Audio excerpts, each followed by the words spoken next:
public pension system is sitting on a $1 trillion hole. And if you're thinking, okay, government money stuff, not my problem, well, that's exactly what they want you to think. Because buried inside that number is your property tax bill, your city's ability to fix roads, hire teachers, fund emergency services, and in some cases, the retirement check of the person who taught you how to read. And the hole isn't getting smaller, it's getting bigger.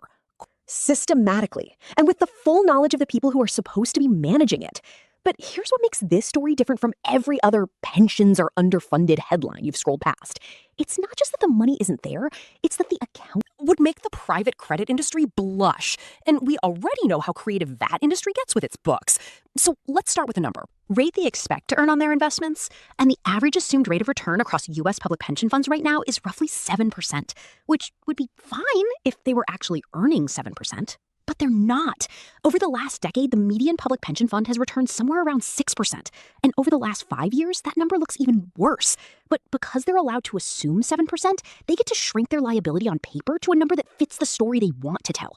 And the story they want to tell is that everything is basically fine. Just a little underfunded, nothing to panic about.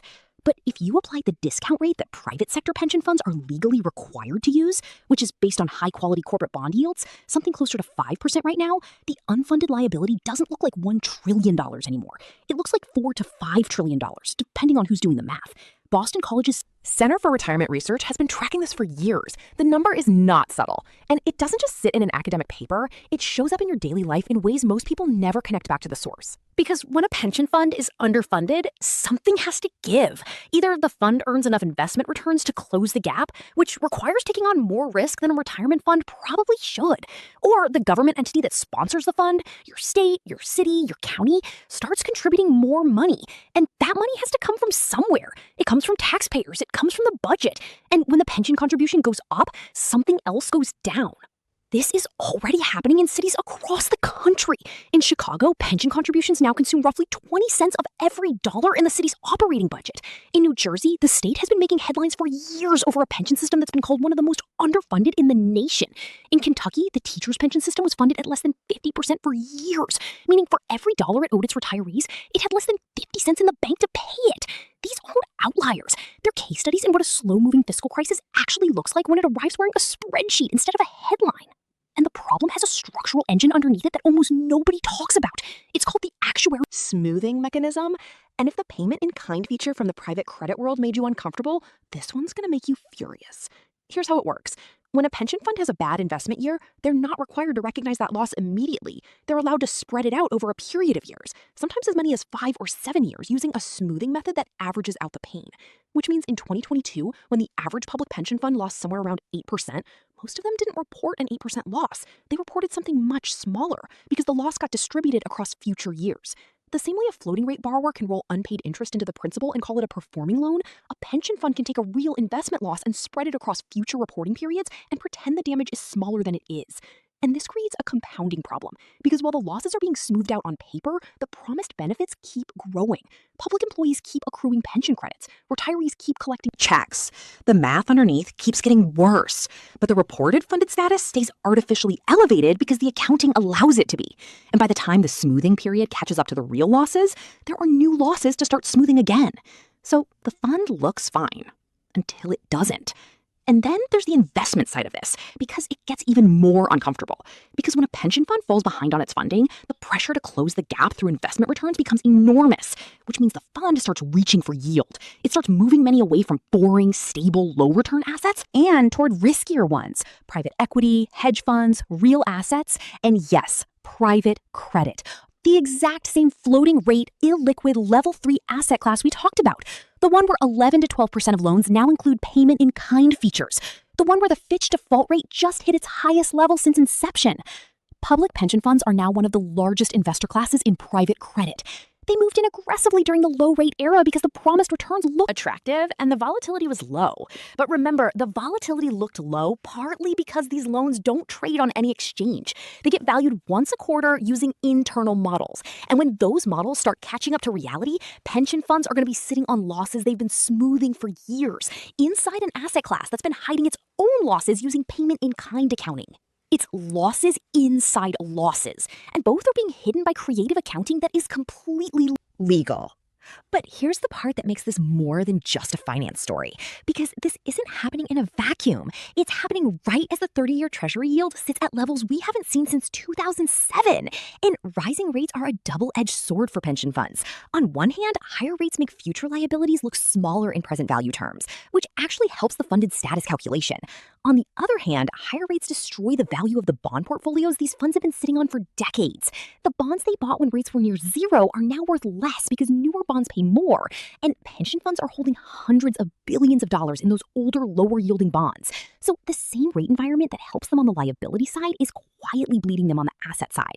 And the net effect varies wildly depending on how each fund is positioned. Some funds are better hedged than others, but across the system as a whole, the numbers aren't moving in the right direction.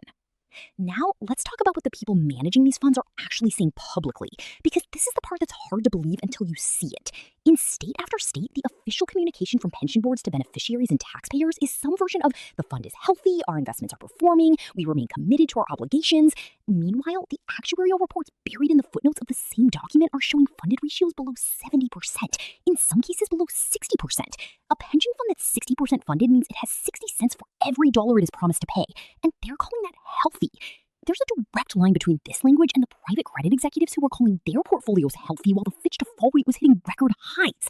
The incentive to project confidence is so powerful that it overrides the obligation to report reality, because admitting the real number would require action. It would require higher contributions, benefit adjustments, or both, and none of those are politically convenient. Which brings us to the part that actually lands in your life, because if you don't work in the public sector, you might be thinking this still isn't your problem, but it is. In every state where a public pension fund has hit a crisis point, the consequences have been systemic. Detroit filed for bankruptcy in 2013, and the pension system was at the center of it. Retirees who had been promised a certain benefit saw it cut, not because the math was complicated, because the money wasn't there. Puerto Rico's pension system was essentially insolvent for years before the broader fiscal crisis erupted. Illinois has been one of the most discussed cases in the country, carrying an unfunded pension liability that now exceeds the state's annual revenue. These situations tend to unfold In slow motion until they don't. And the way they typically end is not with a dramatic single moment. It's a slow squeeze. Property taxes rise to cover pension contributions. Services get cut. Younger workers get worse pension deals than the workers before them. And at some point, in some cities, the benefit promises made to retirees start to look increasingly difficult to keep. And here's what makes the timing significant right now. Because there's a maturity wall building inside public pensions that rhymes uncomfortably with what's building in private credit. Between now and 2030, the baby boomer generation's retirement wave is cresting. The number of retirees drawing from public pension systems is rising faster than the number of active workers paying into them. The ratio of active workers to retirees, which is the engine that keeps these systems solvent, is shrinking across almost every major public pension in the country. And when that ratio falls below a certain threshold, the math stops working no matter how good the investment returns are. Because you're paying out more every year than you're collecting, which means you're drawing down the principal, which means even a fund with decent investment returns can still be on a path toward insolvency if the demographics don't support the structure. This is the part nobody wants to model out loud, because when you do, the conclusions aren't comfortable. There's a quote I came across while researching this video from a municipal bond analyst at a regional investment bank who asked to remain anonymous. And he said something that's been sitting with me since I read it. He said, the public pension conversation in this country is the only place in finance where everyone who understands the math agrees it doesn't work, and everyone who controls the narrative insists it's fine. And that tension between what the math says and what the institutions are saying publicly is exactly the same tension that existed in the private credit market before the cracks started appearing in the data, before the cockroaches started showing up. And just like with private credit, the moment of reckoning isn't a single event. It's a slow accumulation of smaller ones. A city that raises property taxes, a state that reduces benefits for new hires, a pension board that quietly lowers its assumed rate of return by half a point, a beneficiary who opens their annual statement and notices the language has changed. These are the early signals, and they're already appearing. The $1 trillion number in the headline is the sanitized version of this story, the number that uses the assumptions the funds get to pick themselves, the number that smooths the losses and assumes the returns. Strip that away and apply real-world math, and what you're looking at isn't a manageable underfunding problem. It's a structural crisis, building in slow motion inside one of the largest pools of promised money in the country. And the reason you haven't heard about it this way isn't because it's complicated. It's because the people who manage the narrative around it have every incentive to keep the story boring. Boring means no action is required. Boring means the contributions don't have to go up. Boring means the benefits don't have to come down. Boring means the elected officials who sit on these pension boards don't have to make make the hard call. But the math doesn't care about the narrative. It never does. And just like with the private credit maturity wall, just like with the treasury yields nobody wanted to talk about until they couldn't be ignored, this story has a way of becoming very loud very quickly once it finally breaks through the surface. So if you want to be watching when that happens instead of reading about it afterward, hit subscribe. Because this is the kind of story that gets covered everywhere once it's already too late. And right now, it's still early.